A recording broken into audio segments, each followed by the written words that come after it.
Атнабаевтың «Қыс өлеңі». Ақ киімді денелі, ақ сақалды, соқыр мылқау танымас тірі жанды.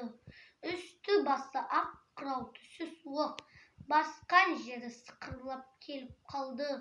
Демалысы үскірік аяз бен қар, кәрі құдан қыс келіп әлек салды.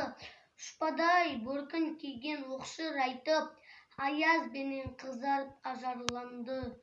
Бұлттай қасы жауып екі көзін, басын сілкісе қар жауып мазаңдалды.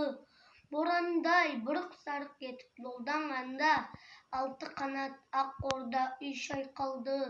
Әуес көріп жүгірген жас балалар, беті қолы домбығып үсік шалды. Шидем мен тон қабаттап киген малшы, бет қарауға шыдамай теріс айналды. Қар тепкенге қажымас қайран жылқы, титығы қыруына азақ қалды. Қыспен бірге тұмсығын салды қасқыр, малшыларым қор қылма итке малды.